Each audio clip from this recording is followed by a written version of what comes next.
The aftermath of Skeleton Crew Season 1 has left At Attin in a precarious state, the New Republic gone. Jod Na Nawood lies imprisoned, but what if Jod's story doesn't end there? ScreenRant's plot for Season 2 is a tale of survival, revenge, and the terrifying power of the Force. Our story begins on At Attin, a planet still recovering from the events of Season 1. The kids, Wim, KB, Fern, and Neil are trying to rebuild their lives and those who suffered from Jod's pirate attack. I'll contact the New Republic. They're the greatest pirate busters in the galaxy. The New Republic provided temporary aid and rudimentary defensive weaponry after defeating the pirate forces, but now At Attin has been left to their own devices, vulnerable to external threats and internal strife. The kids, hailed as heroes by some, feel the weight of their actions and the scars of their journey with Jod. Wim in particular struggles with guilt. His trust of Jod in Season 1 was genuine, and he cannot reconcile the man who saved them on At Attin with the one who always planned to betray them. Meanwhile, KB channels her frustration into repairing the damage done to the town. Her resourcefulness and technical skills are a vital asset to the community. Fern takes on a more council-based role, using her experiences of the galaxy to assist with strategizing defenses against future threats, while Neil's courage inspires the people to rebuild. Also, we learned that Jod Na Nawood has been arrested by the New Republic after his surrender at the end of Season 1. He was taken from At Attin and imprisoned on Narkina 5, whose prison complex is now under New Republic control. Here, the once cunning manipulator languishes as he finds himself surrounded by hardened criminals. As he learns the prisoner hierarchy and the complex's security measures, Jod learns how to navigate and con his way through the factions. His interactions with these inmates reveal new layers of his character, including his pain, his rage, and his dark potential.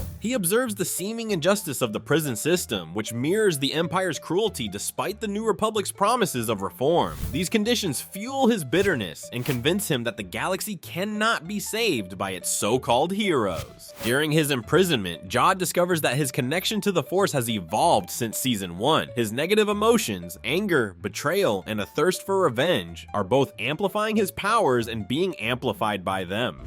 The Force flows through us all. He begins experimenting, using the Force to manipulate his surroundings and subtly bend others to his will. His strengthening abilities terrify him at first, but he soon embraces them, knowing that they will be the key to his escape. Jod used a combination of mind manipulation and his natural talent for con artistry to create dissension not only in the prisoners, but in some of the more lenient guards. Finally, a prison riot breaks out and he seizes the opportunity. Using his newfound abilities, he easily breaks out, overpowering guards and intensifying prisoners' emotions for his cause. By the time the New Republic realizes what has happened, it's too late. Jod Na Nawood is free, and he has a plan.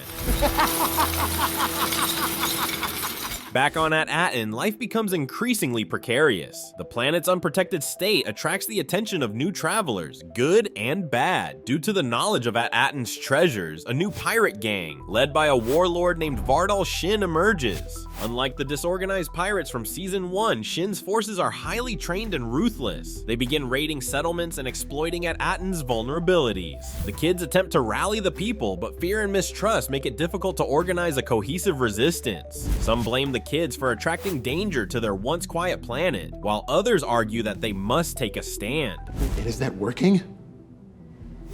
As the kids struggle to unite their community, whispers of Jod's escape reach them. The news sends shockwaves through the group. Wim, who trusted Jod the most, feels a deep sense of betrayal, while KB and Neil are consumed by fear. Fern, ever the strategist, insists they prepare for the possibility that Jod might return, but even she cannot predict how much he has changed. Jod, meanwhile, is gathering his strength. He builds a network of outcasts, criminals, and others disillusioned with the New Republic, offering them a vision of a galaxy where the weak can rise and the powerful are brought to their knees. His charisma and force abilities make him an all-powerful leader to his followers. But beneath his rhetoric lies a personal vendetta. Jod blames the kids for his downfall and is determined to make them, their families, and the communities of At Attin pay.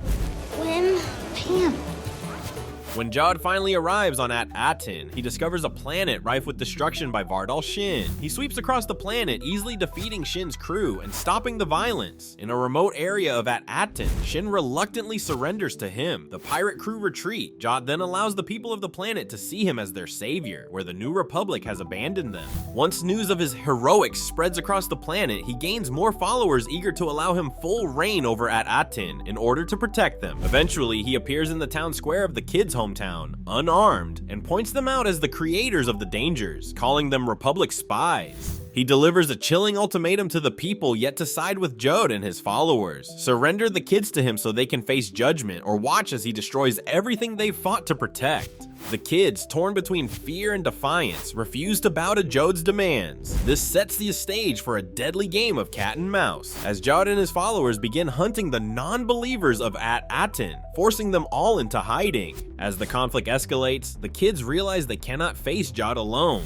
They reach out to the New Republic, but their pleas for help go unanswered. This proves Jod's observation that At Attin has been abandoned. Left to their own devices, the kids search out the hidden people of At Attin, rallying them to stand together against Jod's forces. Inspired by the kids' bravery, many of the non-believers begin to organize a resistance. Jod, however, is always one step ahead. He uses his force powers to sow discord among the resistance, exploiting their fears and weaknesses. His psychological warfare takes a toll on the kids, particularly Wim, who begins to question whether they were right to defy Jod. Jod's manipulation reaches its peak when he confronts Wim alone, offering him a chance to join his side. Wim, tempted but ultimately loyal to his friends, refuses. This sets the stage for a climactic showdown. The final battle takes place at the heart of At Attin. But we gotta hurry! Okay, let's do this! Jod's forces, bolstered by his dark charisma and the chaos he's unleashed, clash with the makeshift resistance. The kids lead the charge, each drawing on the lessons they've learned from their journey. Fern's strategic mind, KB's mechanical ingenuity, Neil's courage, and Wim's unshakable determination come together in a desperate bid to save their home. The confrontation between Jod and the kids is both physical and emotional. Jod's powers, now fully unleashed, make him a nearly unstoppable force. But the kids, united by their bond and their belief in each other, find a way to outmaneuver him. In a stunning twist, Wim uses his own knowledge of Jedi teachings against Jod, exploiting the connection he once had to the light side to weaken his resolve. In the end, Jod's downfall comes not from the kid's strength, but from his own inner turmoil. Confronted with the pain he's caused and the person he's become, Jod experiences a moment of clarity. He sees the monster he's allowed himself to become and chooses to surrender, ending the conflict. The battle leaves At Attin scarred but united, its people stronger for having faced the darkness together. Our take on the Skeleton Crew Season 2 plot delivers a gripping tale of revenge and redemption, exploring the complexities of power, loyalty, and the choices that define us. Jod Na Nawood's journey from cunning manipulator to vengeful force user to tragic figure highlights the thin line between heroism and villainy. Meanwhile, the kids' growth as leaders and defenders of their home showcases the resilience of ordinary people in extraordinary circumstances.